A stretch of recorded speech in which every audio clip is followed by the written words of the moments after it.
Saudações comunidade, aqui fala o de Manuel Flor da comunidade Bitcoin Angola. Esse vídeo falaremos sobre a Rússia e a Ucrânia e o papel do Bitcoin nesse conflito que está tendo nesse momento no leste da Europa. Então, como vocês sabem, nós já fizemos um episódio onde falamos especificamente sobre Rússia e Bitcoin, onde falamos de maneira aprofundada qual é o papel que o Bitcoin terá dentro desse conflito que está tendo lá na Ucrânia. E também fizemos um podcast recente, no episódio 62 e 63, que foram todos muito focados em papel do Bitcoin em conflitos, em guerras, onde nós também falamos do papel do Bitcoin no conflitos lá nas sanções do Irão, falamos também da Venezuela, Coreia do Norte, China e tantos outros países que nós temos ao redor do mundo, né? E também países que estão no continente africano, estão nesse momento a fazer ou estão até golpes de Estado. Então, o Bitcoin tem um papel muito importante nestes países, mas esse vídeo vai ser em específico e falaremos sobre o papel do Bitcoin no conflito entre a Rússia e a Ucrânia. Então, como vocês sabem, a Ucrânia é um país que no passado foi parte da antiga União Soviética, agora é um país independente. Mas parece que as coisas lá não estão a correr, digamos assim, tão bem para o país independente que se diz. Porque a Rússia quer retomar algumas terras que lá tem, né? Que a Rússia legitima que são partes ainda da Rússia.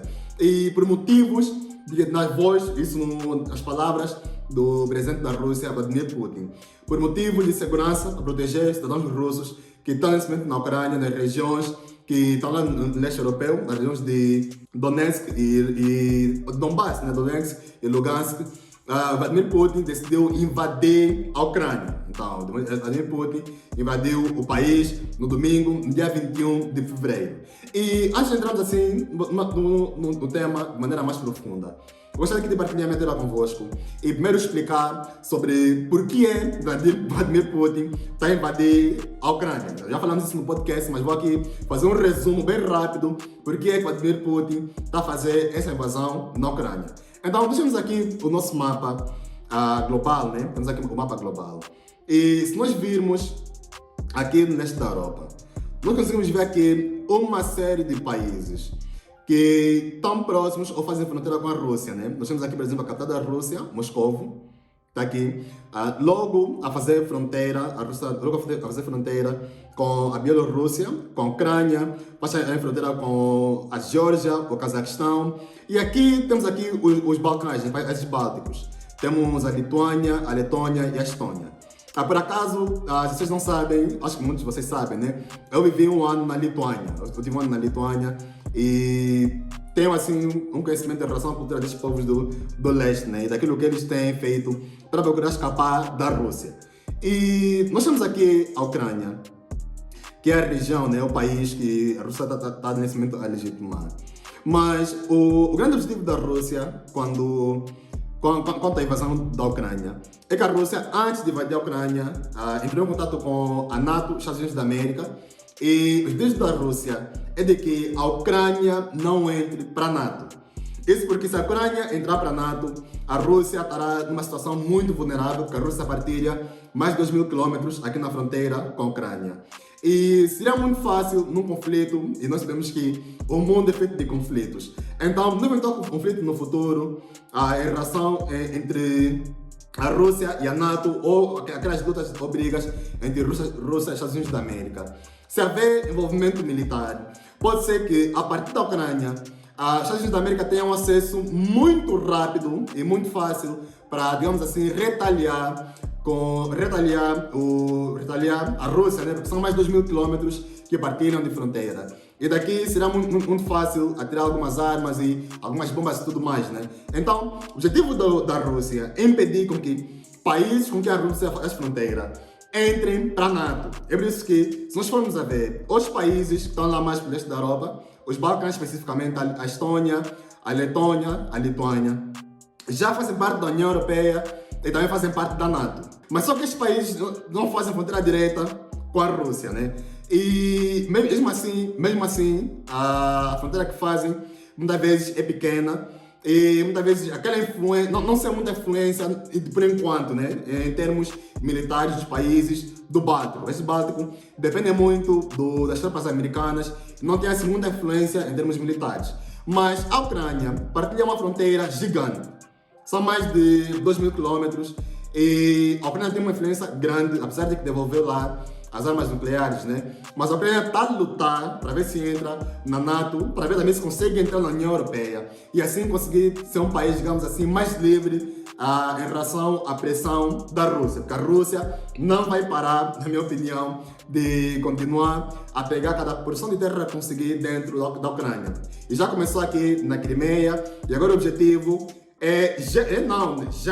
Vladimir Putin já legalizou a região de Donetsk e Lugansk, a região que se chama de Donbass, aqui no leste da Ucrânia. E essa região agora, segundo reconhecimento da Rússia, é um país independente, que faz uma região autônoma ou independente que faz parte da Rússia. Então a mesma coisa que aconteceu com a Crimeia no ano de 2014 é a mesma coisa que estão agora a fazer aqui com a região de Donbass, né, que é a região de Donetsk e Lugansk. E o objetivo da Rússia é fazer com que essas regiões se mantenham ligadas à Rússia, com que o conflito com a Ucrânia seja, digamos assim, mais ou menos permanente, para com que a Ucrânia não consiga entrar na NATO, a um país entrar na NATO, é necessário que esse país esteja em paz, não pode estar em conflito.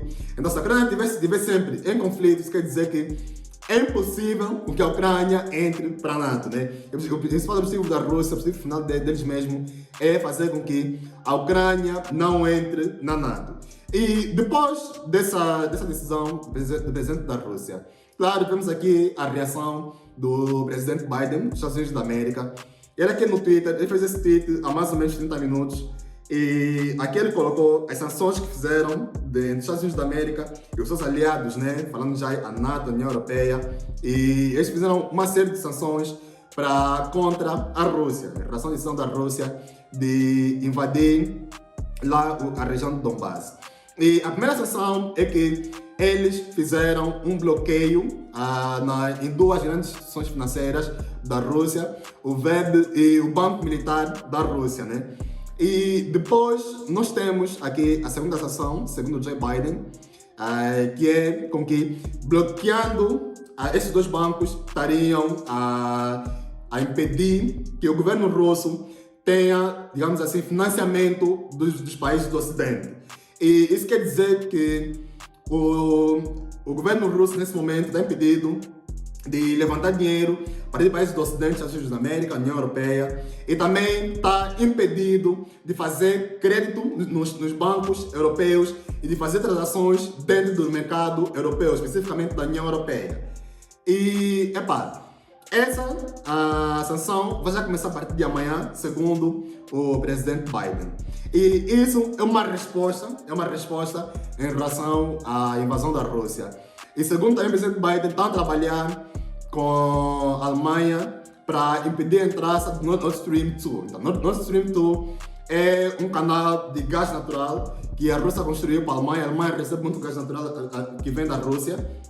E pode impedir que a Rússia distribua o seu gás natural para a Alemanha. E claro, né, se vai impedir, quer dizer que os Estados Unidos da América queria distribuir esse gás que a Rússia poderia distribuir para a Alemanha. Então essa é a reação do presidente Biden em relação à decisão do presidente Vladimir Putin em relação às sanções. E agora, saindo dessa introdução em relação ao que a Rússia está a invadir, as sanções dos Estados Unidos da América, nós temos aqui a Rússia, que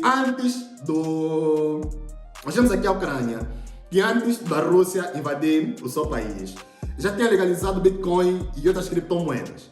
Então, Bitcoin vai ter um papel muito importante, do meu ponto de vista, dentro desse conflito que está a ter entre a Rússia e a Ucrânia. Porque a Ucrânia já tinha o plano de legalizar Bitcoin e outras criptos, isso no ano de 2021, por volta de outubro de 2021, foi aí que anunciou que iria legalizar. Passou esse tempo todo e apenas legalizou agora, em época de conflito, né? E não é por acaso.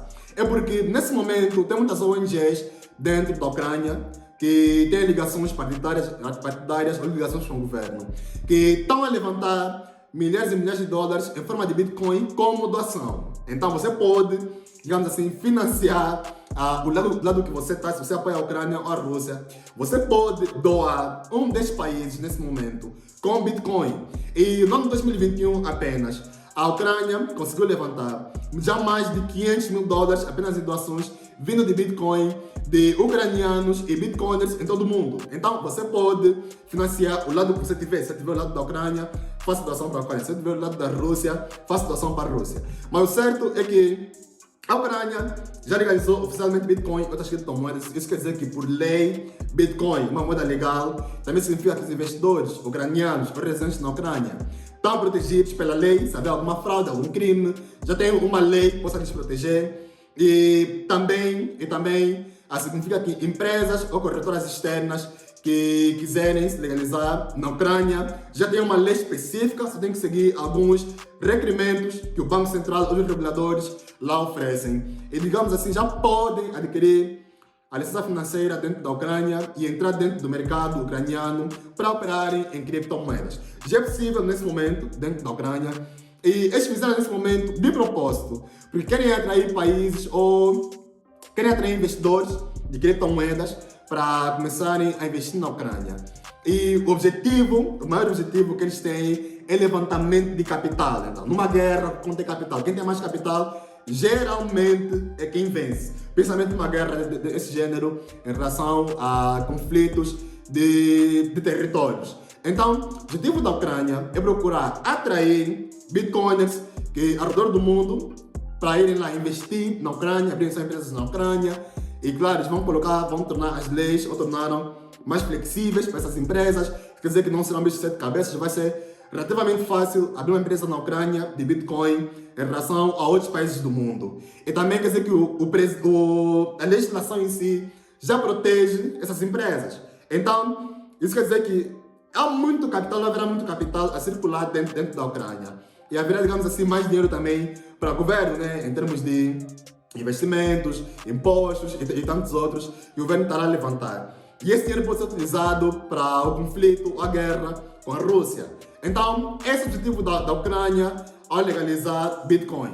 E claro, quando nós falamos no Bitcoin, o Rodrigo disse dentro do podcast, Bitcoin Angola Podcast, Rodrigo disse que nesse momento, por causa do conflito, dificilmente haverá grandes investidores ou muitos investidores a investirem na Ucrânia. Eu concordo. Então, nesse momento, dificilmente nós teremos muitos investidores a se moverem para a Ucrânia, para investirem, porque ninguém investe num país que está em guerra, porque há muita incerteza no mercado, não sabemos como é que as coisas vão correr, então as pessoas preferem investir em países que estão em paz, países que estão, digamos assim, em uma situação em que não haja conflito, nem político, nem conflito armado, nem nada do gênero. Países mesmo que estão em paz, porque o lugar que vocês vão estar lá colocar dinheiro, as pessoas têm que ter certeza que daqui a 1, 2, 10, 20, 30, 50 anos, o dinheiro vai permanecer intacto e dentro da conta bancária que colocou e assim sucessivamente, né? Então, o objetivo da Ucrânia com isso é de levantar capital. E claro que o Bitcoin vai tomar aqui um papel importante, porque a Ucrânia está recebendo muitas doações, boa parte do mundo, por causa da mídia, digamos assim, do Ocidente, tem tentado apoiar a Ucrânia. Então, o que eu vejo é que muitos bitcoiners estarão a fazer doações para a Ucrânia, porque por causa da mídia e tudo mais. Claro, também tem alguns e muitos também farão para a Rússia, né? Então escolha aí o teu lado, qual lado que você vai fazer doação, deixa abaixo nos comentários. Se vai doar para a Rússia, para a Ucrânia, se você vai doar Bitcoin para algum desses países. Agora, no caso da Rússia, a Rússia, como é um país que depende muito das transações que faz com a Europa, principalmente com a venda de gás, que agora será fechada. O que eu vejo é que a Rússia agora vai investir cada vez mais fortemente em mineração de Bitcoin, ou mineração de criptomoedas. E nós já vimos no princípio, no mês passado, começou principalmente no mês passado, mês de janeiro de 2022, o Banco Central da Rússia, com propostas de leis para banir completamente do país Bitcoins e outras criptomoedas, né? Usando o pretexto de que Bitcoin não é uma moeda legal e poderia atrapalhar o Banco Central de, digamos assim, gerir a economia do país, né? Porque não se pode emitir dívidas com Bitcoin, não se pode fazer o rastreio de Bitcoin, o Bitcoin não tem Banco Central, então é muita coisa aí por detrás que o Banco Central da Rússia alegou de que o Bitcoin não é uma moeda viável para os russos usarem. E claro, agora nesse momento um conflito na Rússia entre o Banco Central da Rússia e o presidente Vladimir Putin. Isso porque o presidente Vladimir Putin acredita que criptomoedas têm o direito de existir e ele é um defensor de cripto. Não quer dizer que ele, digamos assim, vai dar o país para o cripto, nada disso. Ele pode também, em algum momento, talvez aceitar. Mas agora, com essa invasão que houve na Ucrânia e com as ações que vimos há pouco tempo do presidente Biden, o que eu vejo é que o presidente Vladimir Putin vai legalizar oficialmente também as leis em relação a cripto, vai facilitar empresas, principalmente de mineração de criptomoedas, porque a Rússia é um país relativamente frio em relação aos países do Ocidente, é mais frio, né? Então, o presidente Vladimir Putin vai legalizar criptomoedas e vai procurar atrair investidores de cripto, bitcoiners, empresas de mineração, para elas estabelecer dentro do país. E isso, claro, também vai ser um meio de levantarem mais capital para, digamos assim, usarem para financiamento do conflito ou da guerra com a Ucrânia. Agora, um ponto muito, mas muito importante em relação a isso, em relação à Rússia, é que os Estados Unidos da América, ainda não vimos aqui numa sanção de que vai banir o sistema SWIFT da Rússia, ainda não vimos isso, mas se por acaso os Estados Unidos da América e a União Europeia e todos os seus aliados, né, podemos assim já falar, banirem a Rússia de usar o sistema SWIFT, isso significa que a Rússia estará fora de fazer transações internacionais usando seus bancos locais. Então, o Bitcoin pode servir como uma solução. Isso quer dizer que a Rússia pode começar a usar Bitcoin para fazer transações com os seus parceiros externos, né? Você quer fazer um negócio na Rússia, vai lá usar Bitcoin. Eles legalizando, claro, né? Você quer fazer um negócio com o governo da Rússia, fazendo a negociação em Bitcoin. Países que querem fazer negócio com a Rússia podem fazer em Bitcoin. Caso os Estados Unidos da América banir o sistema SWIFT que opera na Rússia, né? Os Estados Unidos da América tem poder sobre isso. Já baniram em vários países ao redor do mundo por causa mesmo de sanções e a Rússia também pode ser o próximo por causa dessa invasão na Ucrânia. Então, se os Estados Unidos banir o sistema SWIFT na Rússia, o que nós podemos ver é que a Rússia vai começar a usar Bitcoin para fazer transações externas ou internas mesmo dentro do seu país, com os seus cidadãos, usando Bitcoin ou usando criptomoedas. É isso que eu vejo se os Estados Unidos da América banir o sistema SWIFT da Rússia.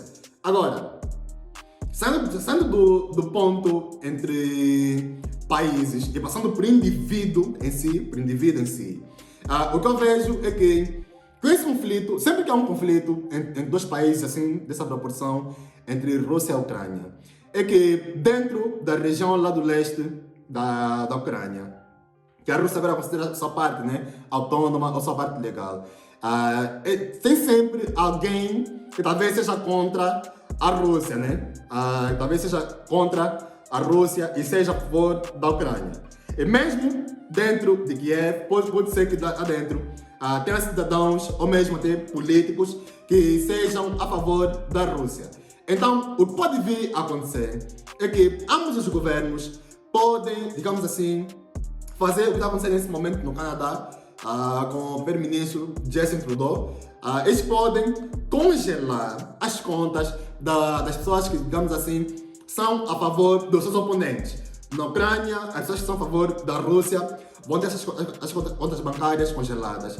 E as pessoas que são a favor da Ucrânia, dentro da Rússia, também terão suas contas bancárias congeladas. E isso pode desencadear a uma compra, digamos assim, por motivos de segurança em Bitcoin, por motivos de proteção de capital. Isso porque, se você é alguém que não é, digamos assim, ou não vai aos olhos do governo, se o governo não gosta de ti, se o governo tem o poder de bloquear a conta bancária, qualquer momento que eles quiserem, eles podem bloquear a conta bancária e você fica sem acesso aos seus fundos, podem ficar com a tua casa, com os teus bens, tudo que você tem. Então, o único meio que eu vejo que você pode investir sem ter muita dor de cabeça e, digamos assim, investir sem rapidez, sem se preocupar com manutenção, com portabilidade, em relação a arranjar o espaço. Por exemplo, se você investir o capital que você tem em moeda fiduciária para ouro, você vai ter que ter um espaço, pelo menos um cofre, para guardar esse ouro. Então, o Bitcoin permite que você invista nele usando apenas uma pendrive para armazenar, né? Claro, estamos a falar de valores muito grandes, mesmo que forem valores pequenos. Então, o que eu vejo é que, para um indivíduo dentro da Rússia e dentro da Ucrânia, eles vão começar a investir em Bitcoin, principalmente aqueles que vão começar a sofrer censura a partir dos governos. Então, ambos os governos começarem a censurar alguns cidadãos, o que vai acontecer é que estes mesmos cidadãos, para procurarem se proteger, vão começar a investir em Bitcoin. Algo que já está acontecendo nesse momento no Canadá. No Canadá, os caminhoneiros e também apoiantes de caminhoneiros que tiveram suas contas bancárias congeladas, nesse momento, estão a investir fortemente em Bitcoin, com o objetivo de procurar, digamos assim, manter os seus fundos em segurança, manter os seus fundos, digamos assim, fora das ações do governo, Então, para um indivíduo, o que eu vejo dentro da Rússia e da Ucrânia é que eles vão investir em Bitcoin, procurar fugir da inflação, que provavelmente as moedas podem vir a desvalorizar, e também das sanções dos governos contra os seus cidadãos locais. Então, esse é o meu takeaway em relação ao uso de Bitcoin dentro do conflito da Rússia e da Ucrânia. Recapitulando o nosso vídeo de hoje, fizemos primeiro uma introdução em relação à importância daquela região do leste europeu, como é que a Rússia vê aquela região. Depois, também falamos sobre as ações dos Estados Unidos da América, dos seus aliados, em relação à resposta da invasão da Rússia para a região de Donbass. Falamos sobre o uso do Bitcoin na Ucrânia, onde já é legalizado. Falamos também sobre a Rússia, onde o presidente Vladimir Putin parece que está a favor de cripto e pensa em legalizar criptomoedas. Falamos também sobre o uso do Bitcoin na Rússia, caso a Rússia seja banida do sistema SWIFT pelos Estados Unidos da América. E, por último, mas não menos importante, falamos sobre o uso do Bitcoin por indivíduos ou cidadãos para se protegerem da inflação e do regime, digamos assim, de ambos os países. Então, eu venho por aqui. Deixe embaixo nos comentários sua opinião em relação à invasão da Rússia sobre a Ucrânia. Você é a favor, não é a favor? Como é que você vê tudo isso? E qual é o lado que você está? Se você vai lá fazer uma doação, deixa aí embaixo que país você vai doar os seus bitcoins. E partilha esse vídeo no teu Facebook, no teu WhatsApp, nos teus grupos de família, para que mais pessoas possam saber em relação ao uso do Bitcoin no leste da Europa e especificamente do conflito da Ucrânia contra a Rússia. Então, deixe seu like, se inscreva aqui embaixo no nosso canal. Nos vemos no próximo vídeo. Um abraço a todos. Até a próxima.